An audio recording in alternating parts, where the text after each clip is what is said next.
Bueno, siguiendo con nuestro repaso de la unidad número 4, el siguiente tema se denomina revisión y validación del proyecto y lo estamos trabajando a nivel de lo que es presupuesto, es decir, lo estamos relacionando con la parte de los costos. Recordemos que todo proyecto, ya sea personal, de negocio o académico como lo es una tesis, requiere de la mejor planeación posible, debiendo saber en todo momento los objetivos que queremos alcanzar. Para ello, debemos gestionar correctamente los diversos recursos disponibles, donde se van a destacar entre ellos el tiempo, el presupuesto y claro está que aunque aquí no lo coloqué, el factor humano, que son los tres elementos fundamentales que debemos nosotros controlar cuando estamos hablando de proyectos de software. Fíjense que nosotros podemos hablar de requerimientos. Estos tienen que ver con el alcance y los objetivos del proyecto. ¿Cómo son demostrados? A través de las diferentes funcionalidades que debemos desarrollar y cuál sería el documento empleado para su validación, el acta de constitución del proyecto. Si hablamos del tiempo, aquí nuestro principal objetivo o meta sería una fecha de culminación, la cual va a estar formando parte de lo que es el cronograma de trabajo. Si hablamos de los costos, aquí estamos hablando de ese monto final en dinero que debería no superar nuestro proyecto, nuestro monto máximo, reflejado a través de lo que es el presupuesto. Fíjense que nosotros podemos definir el presupuesto de un proyecto como un documento financiero que nos permite gestionar todo lo que es su componente económico a fin de poder hacer seguimiento a los costos para evitar gastos innecesarios. Dentro de esto decimos que todo presupuesto va a estar constituido por dos tipos básicos de costos, que serían los costos directos y los costos indirectos. Cuando hablamos de costos directos, estamos haciendo referencia, sobre todo en el caso de desarrollo de software, sobre todo a lo que es la parte de gastos de personal, porque este es el principal costo de un proyecto de desarrollo de software, ese conjunto de profesionales que debemos contratar para que se encarguen de las diversas labores asociadas a nuestro proyecto. La parte de materiales y equipos generalmente no es demasiado elevada, porque lo normal es que ya se cuente con esto dentro de las instalaciones. La parte de viáticos y otros gastos también es algo bastante reducido para este tipo de proyectos. Cuando hablamos de costos indirectos, estaríamos hablando tanto de elementos de tipo administrativos como el costo de reserva. Vean que dentro de estos costos indirectos de tipo administrativo podríamos incluir los gastos de alquiler, de limpieza, servicios, impuestos, etcétera, los cuales a pesar de que no pueden ser incluidos en un proyecto como tal normalmente, sí van a afectar nuestro presupuesto y generalmente se calculan como un porcentaje del costo directo establecido para el proyecto. El costo de reserva sería aquel que guardamos para evitar eventualidades o contingencias que puedan ocurrir durante el transcurso del proyecto. y también es calculado generalmente de manera porcentual en base al nivel de riesgo del proyecto. Mientras mayor el riesgo, mayor debería ser nuestra reserva o respaldo.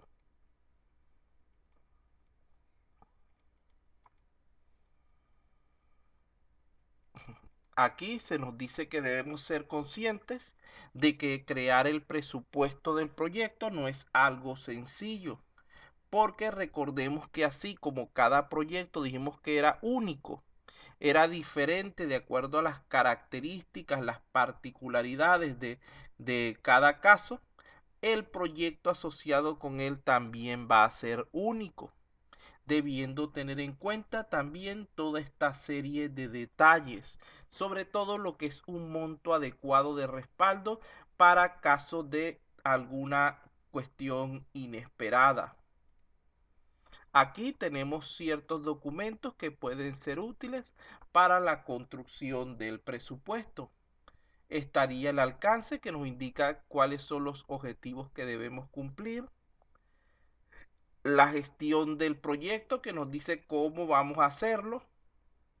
La gestión de costos, que nos da lo que sería las guías para cómo nosotros vamos a mejorar todo ese conjunto de gastos asociados, el cronograma del proyecto, que nos habla de tiempos del cuándo se van a realizar los diversos gastos, el registro de riesgos, que nos permite determinar la reserva, y las cotizaciones reales de los proveedores para poder tener una estimación más adecuada.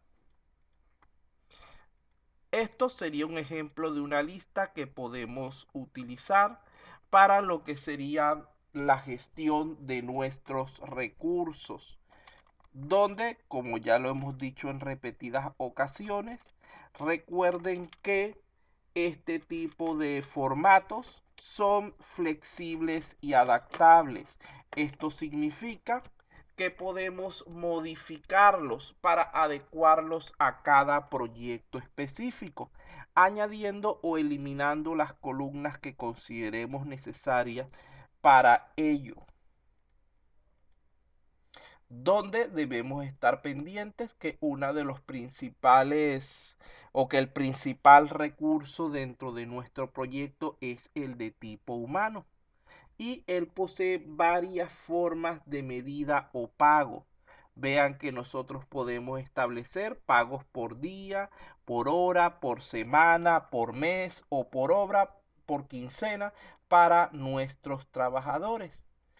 Esto podría ser, por ejemplo, cuando hablamos de por hora, debemos recordar que para lo que es la parte docente, la hora es más corta. Son 45, 40 minutos habitualmente. Mientras que en términos generales hablamos de una hora cronológica de 60 minutos. El día habitualmente, desde el punto de vista legal, serían 8 horas de trabajo. La semana serían 6 días laborales más un día libre. El mes generalmente se aproxima a 25 días, porque recuerden que cada semana o por cada 6 días trabajados, hay que dar un día libre. Y cuando es por obra, sería durante la duración específica de ese proyecto. Aquí tenemos un ejemplo de presupuesto de tipo general. Vean que en la parte inferior tenemos un cuadro donde se presentan los diferentes costos directos que ya habíamos nombrado, tanto de personal, materiales, equipos y otros. Todos estos costos son contabilizados, sumados, y nos daría este monto que tenemos aquí de primero, el costo directo. En base a ello, en este ejemplo, ellos están utilizando un costo indirecto estimado de manera porcentual. Sería un 25% de ese costo directo. Fíjense que esos dos valores se suman y nos dan el valor presupuestado, donde además se estima un porcentaje para lo que es el riesgo. cuyo monto se encuentra aquí reflejado en esta parte. Fíjense que generalmente el riesgo no lo totalizamos de una vez junto con el presupuesto, porque es algo con lo que podemos jugar, ya que recuerden que hay varias estrategias para ello. Nosotros podemos determinar un total y presentárselo así al cliente, donde nosotros estaríamos asumiendo la responsabilidad en caso de riesgo. Pero si ese riesgo sobrepasa lo que estimamos, esto nos podría llevar a pérdida. Por lo tanto, esa opción se utiliza normalmente solo en situaciones de riesgo bajo. Cuando el riesgo es medio o alto, lo normal es que se estime un monto, pero que se le indique al cliente de que él debe tener esa reserva. En caso de que se produzca el problema, el cliente se encarga de cubrir los gastos con ese monto. Si el riesgo sobrepasa el monto, el cliente debe cubrir la diferencia. Si el riesgo no llega a materializarse o es inferior a lo estimado lo que se gasta, esa diferencia le quedaría al cliente. Entonces fíjense que hay que jugar cuidadosamente con el riesgo para evitarnos caer en problemas.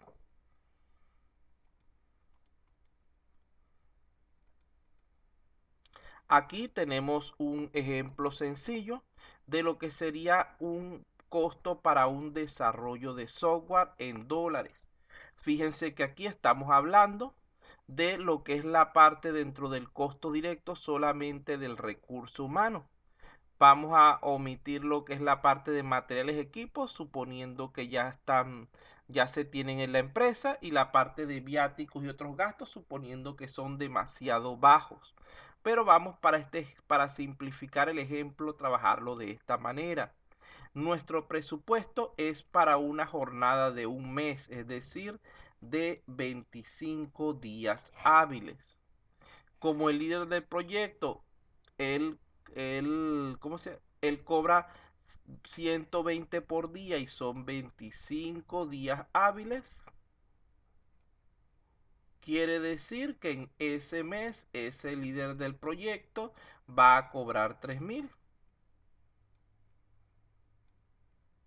Como tenemos un como tenemos un solo líder del proyecto, esto me daría aquí un subtotal de 3.000. Así sacaríamos todos los demás cálculos. No los voy a sacar de uno en uno porque eso ya lo hicimos anteriormente. Sacaríamos aquí este y todos los demás que están por aquí. Al final de cuentas, aquí teníamos 8 personas como el equipo de recursos humanos y aquí nos daba, si no me recuerdo mal, 14.500. Corríjame ustedes.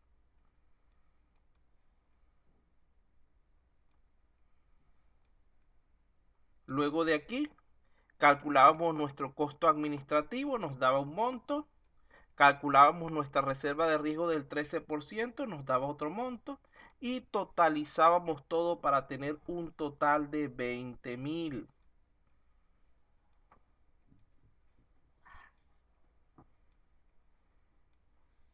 Y así de manera sencilla habíamos hecho nuestro presupuesto para ese mes de trabajo.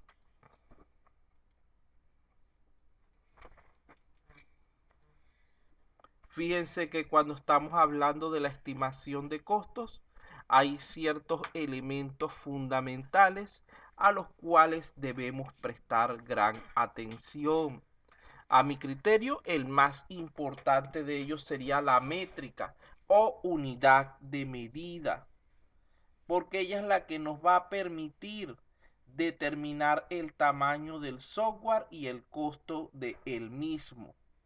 Fíjense que el tamaño del software no va a ser otra cosa sino la cantidad de unidades de medida requeridas para poder construirlo. Nosotros podemos trabajar con diferentes tipos de estimación de métricas para la estimación del costo de un proyecto de software. donde, por ejemplo, tendríamos la cantidad, el tamaño o cantidad de líneas de código, su complejidad o los puntos de función que él otorga. Vamos a ver rápidamente cada uno de estos.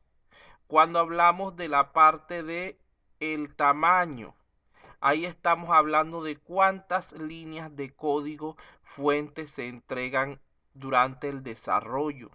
Fíjense que esto va en contra de lo que es la optimización, porque mientras más largo sea el código, mayor será nuestro cobro. Entonces no buscaríamos la manera de optimizar ese sistema, sino que más bien inconscientemente trataríamos de hacerlo más grande, que no es lo correcto para lo que es la programación, el desarrollo moderno de sistemas. Entonces fíjense aquí que nosotros podríamos ver eso a través de este ejemplo. Aquí tenemos, por ejemplo, que tenemos una primera versión. Estoy colocando valores pequeños, pues generalmente son miles, son millones de líneas de código para hacer una aplicación. Pero solamente estoy colocando un monto pequeño para facilitar los cálculos. Entonces vean allí lo siguiente. Vamos a suponer que nosotros mandamos al señor Acosta y al señor Capuñay a hacer versiones de la misma aplicación. El señor Acosta entrega su versión, la cual tiene 100.000 líneas. Mientras que el señor Capuñay entrega otra versión también de 50.000 líneas. La primera versión es más larga, por lo tanto es más compleja y más difícil de mantener y más propensa a errores. La segunda versión es más rápida, más eficiente y debería presentar menos errores. Si el precio por cada 1000 líneas de código es de $100, vamos a ver cuánto nos da. Fíjense Doctor, una que, consulta. ajá, O sea, por ejemplo, puede ser a mayor cantidad, va a haber más errores y a menor cantidad, menos errores. sí, claro, porque le digo algo, imagínense que ustedes estén escribiendo un párrafo, ¿cómo se llama? Estén haciendo un trabajo, mientras más palabras tengan que escribir, más errores pueden cometer. Si le ponen a escribir poquitas palabras, deberían cometer pocos errores. Pero si es muy largo, bien sea por cansancio, bien sea por distracciones, bien sea por lo que sea, es mayor la probabilidad de error. Ya, profe, muchas gracias. Muy bien. Entonces, fíjense lo siguiente, a pesar de que la versión 1 es inferior en cuanto a calidad a la versión 2, según esta métrica, el señor Capuñay debería cobrar menos que el señor Acosta porque su aplicación es más corta. Esto no es una estrategia muy adecuada porque no está valorando el esfuerzo adicional de optimización hecho por el señor Capuñay, sino que más bien lo está desmotivando. Él viendo que cobró la mitad que el señor Acosta, puede que para un siguiente proyecto opte por no optimizar ese sistema, sino que haga una versión extendida para que tenga simplemente más líneas y poder cobrar más.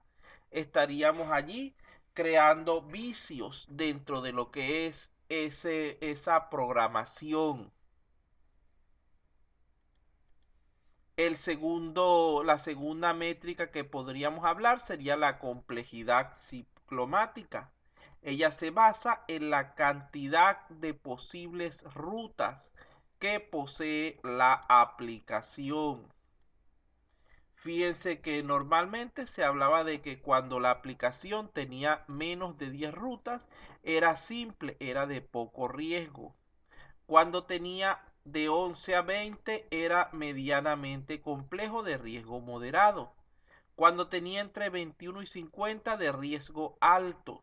Y ya cuando tenía más de 50 era no testeable de riesgo muy alto.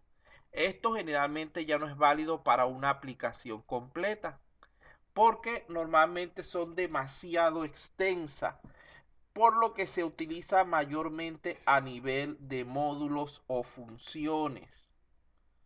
Entonces allí podemos ver que mientras mayor sea la complejidad, esto es negativo para el sistema, porque lo que se está tratando con esta complejidad es de recorrer todas las rutas posibles cuando se está haciendo la prueba.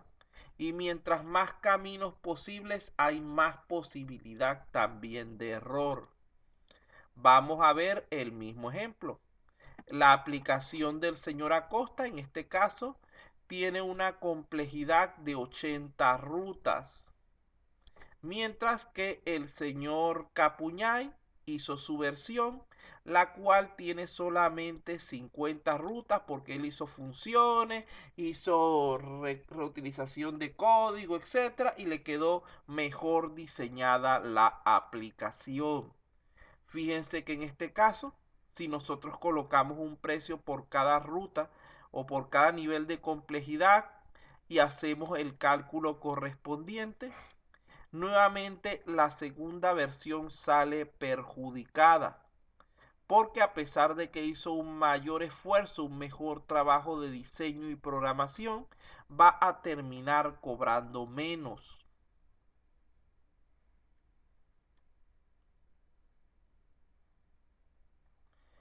Por esto, actualmente esta tampoco es una estrategia recomendada, ya que nuevamente no se valora el esfuerzo de optimización, sino que se desmotiva y podría ser también crear otra clase de vicios para el programador, de colocar aplicaciones más complejas simplemente para cobrar más dinero.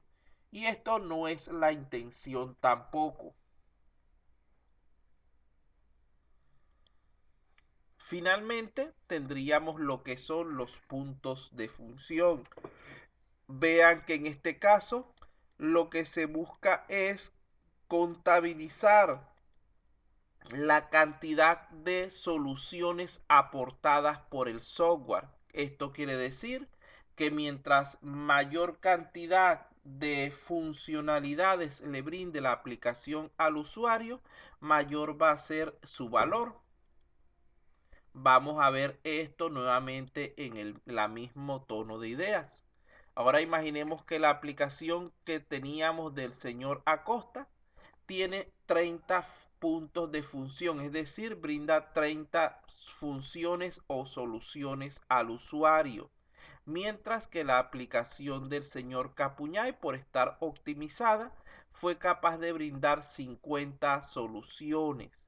Fíjense que en este caso, si hacemos el cálculo correspondiente, ahora sí sería algo más lógico, más adecuado, porque la aplicación más útil, más completa, más eficiente es la que muestra el mayor valor. Ya no estamos cayendo en los errores o en el problema, en la situación problemática planteada anteriormente.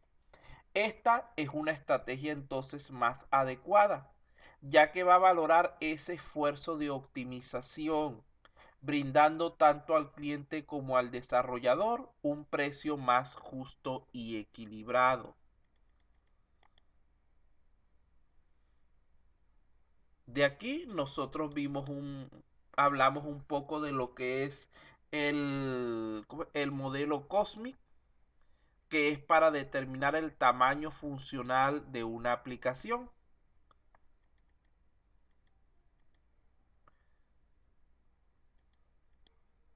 Fíjense que él está basado en dos componentes fundamentales, que sería una estrategia de medición, la cual identifica los requerimientos, el propósito de la evaluación y quiénes son los usuarios, y una estrategia de y el mapeo y la medición o ejecución en sí, donde se utiliza ingeniería de software para determinar los diversos procesos funcionales y los movimientos correspondientes, asignando los puntos pertinentes a cada uno de estos movimientos de datos.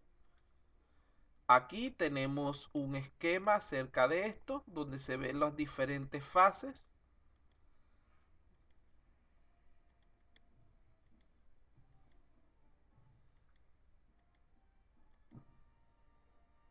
Aquí está la primera, donde lo que hacemos es buscar la información y darle forma. Tenemos la segunda,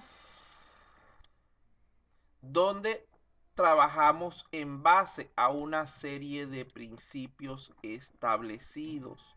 Fíjense que estos principios nos dicen, en primer lugar, que toda función del software está formada por una serie de procesos. Además de esto, la segunda nos dice que cada proceso está formado a su vez por subprocesos, tareas o actividades. Los movimientos de datos afectan solamente a un grupo específico de datos. ¿Qué significa esto? Cuando nosotros hacemos una lectura, una entrada o una escritura, no estamos trabajando con toda la base de datos, sino solamente con una porción de ella. Y esto se hace tanto por cuestiones de seguridad, de rendimiento, de desempeño, etcétera. Recordemos también que en la medición solamente se cuentan los movimientos de datos y las aplicaciones o las funciones que estamos nosotros contabilizando deben estar completas y ya en producción. Vean que aquí, cuando hablamos de que los procesos están compuestos por subprocesos, a su vez esos subprocesos están compuestos por movimientos de datos que pueden ser de los siguientes tipos. Si el dato proviene de un usuario hacia el sistema, estamos hablando de una entrada. Si es del sistema hacia el usuario, sería una salida. Si viene de una base de datos, sería una lectura. Si va hacia la base de datos, sería un proceso de escritura. Recordemos también que en este caso el tamaño mínimo de cualquier proceso en esta metodología sería de 2, ya que por lo menos debe tener una entrada o lectura y una salida o escritura.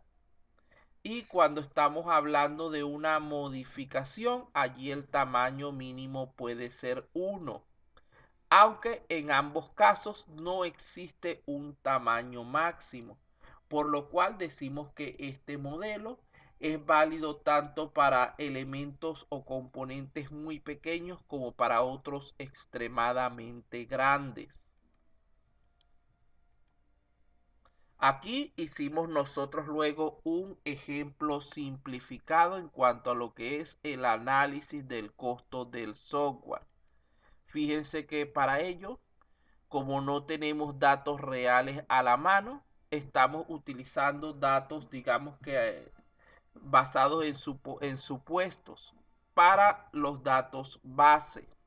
En primer lugar, dijimos que el tamaño de nuestro software es de 50 puntos de función. Esto debería basarse en un análisis tipo COSMIC. Pero repito, para no perder tiempo, para no hacer más complejo el proceso, etcétera, vamos a asumir que ese análisis se hizo y que ya obtuvimos el valor correspondiente. Luego de allí, ese valor lo obtuvimos, por ejemplo, de algo similar a esto, donde analizamos cada uno de los diferentes módulos y componentes del sistema para establecer estos valores, totalizándolos para tener nuestro tamaño del sistema. Vean que aquí estamos hablando de algo sumamente básico y estamos colocándolo de manera sumamente reducida, porque normalmente no serían tal vez 50 tipos de función, puntos de función, sino 500 o 5000, pero para no complicarnos con el cálculo vamos a tomar valores más sencillos. Luego de esto, debemos recordar cierta información que ya teníamos anteriormente, que se refería al equipo de trabajo. Vean que en este caso nosotros al principio de este tema hablamos de que estaba compuesto por 8 personas.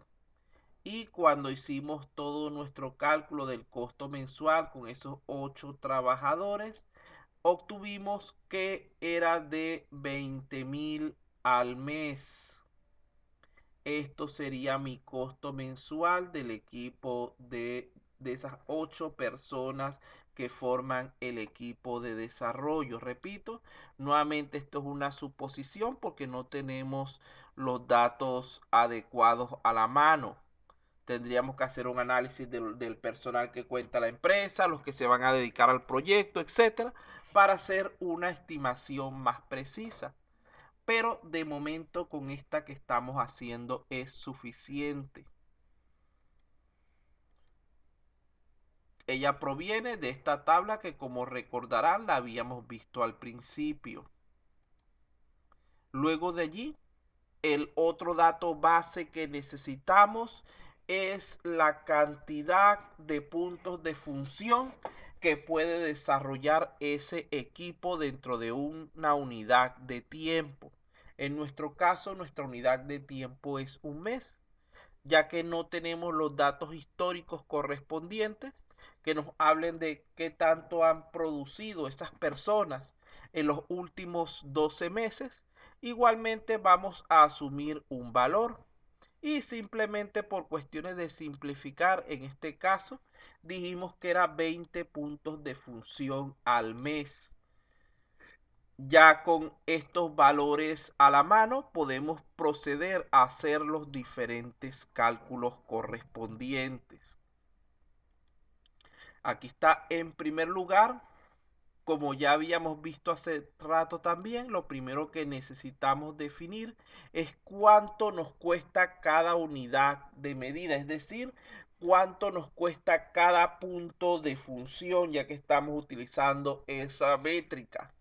En este caso es muy fácil de determinar.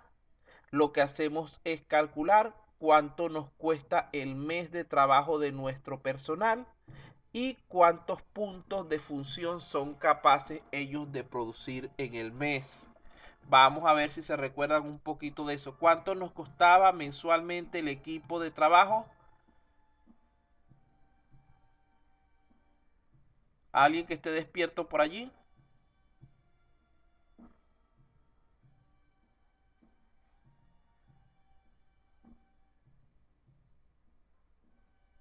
¿Aló? ¿Hay alguien? Estamos rodando los Sí, cascos. profe, estamos aquí. Ajá. Entonces, alguien que me conteste, ¿cuánto acabamos de decir que nos cuesta el mes de trabajo del equipo de desarrollo?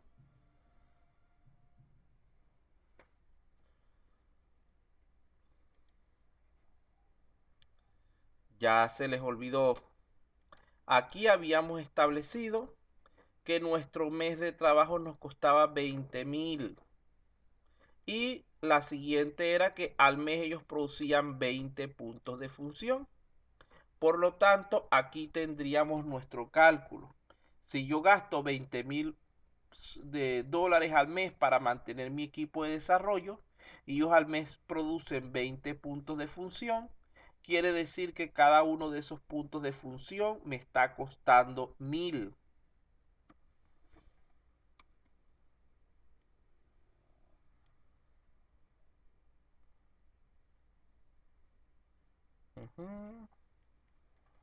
La siguiente sería lo que es el costo del proyecto de software. Nuevamente, vean que en este caso necesito el tamaño del software, que era de 50, y el costo de cada punto de función. Allí tendríamos el monto que hemos calculado. Pero deben recordar algo. Este monto que se está determinando en este punto es un monto mínimo que podríamos cobrarle al cliente. Nunca deberíamos quedar por debajo de ese monto, pero debemos tener en consideración que generalmente el cliente va a regatear, va a pedir un descuento respecto al precio.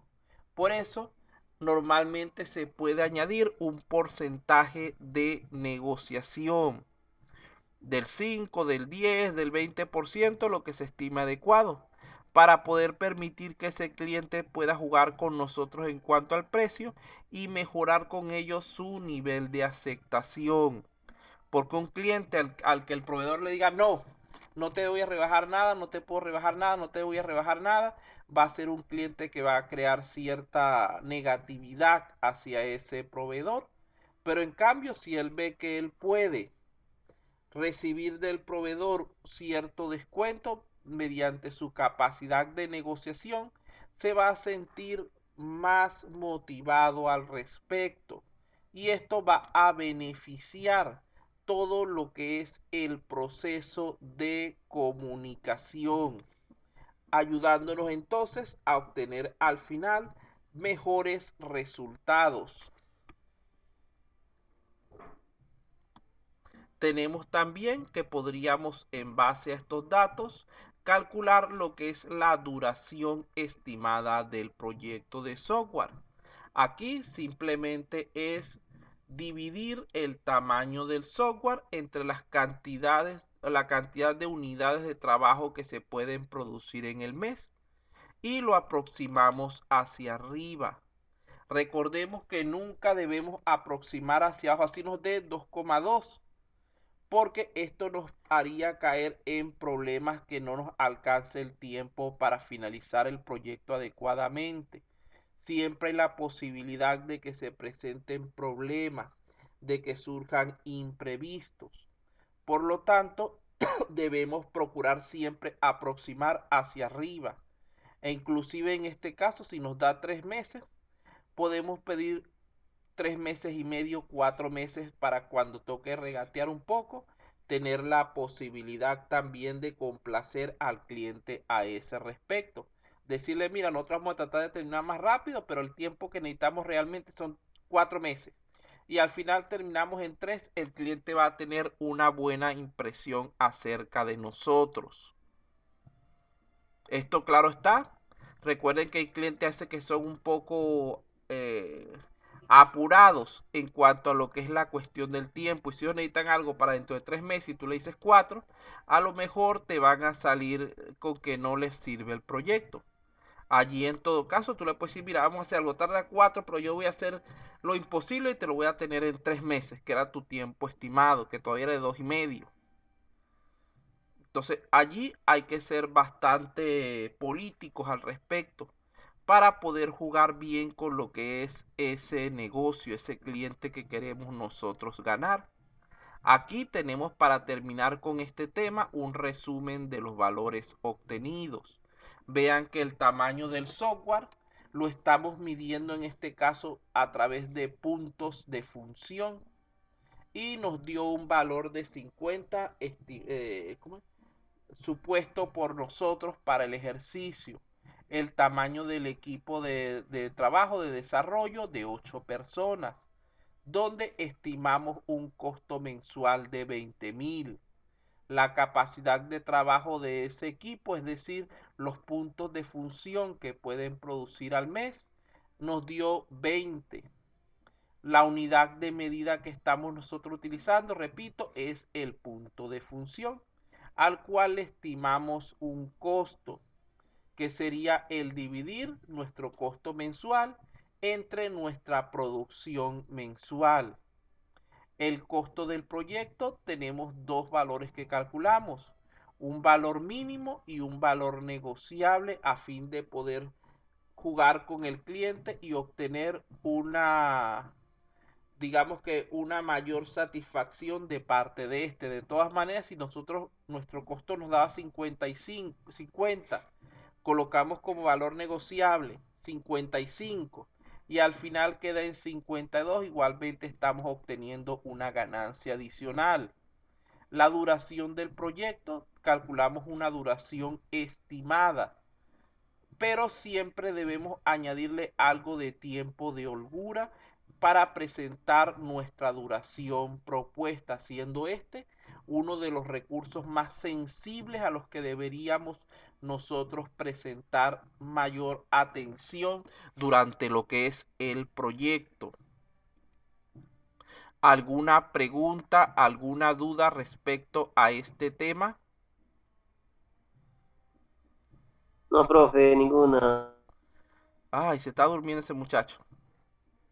Vamos Ah, entonces. profe, estoy aquí en la calle, no creo que me duermo, pues, profe. En la calle. ¿Cómo es la? Estos son montos mínimos de qué? Lo que da el cálculo, digamos que es su mínimo aceptable. Ya de ahí ustedes pueden jugar un poquito por arriba siempre para tener un margen, una holgura, poder tratar de con eso ganar la satisfacción del cliente.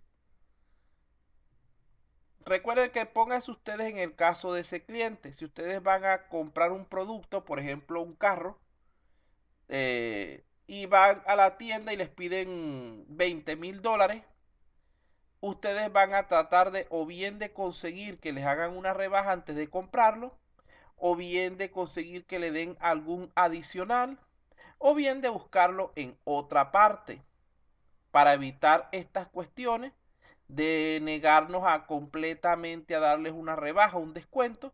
Lo que se hace normalmente es eso, tener por anticipado un monto de negociación.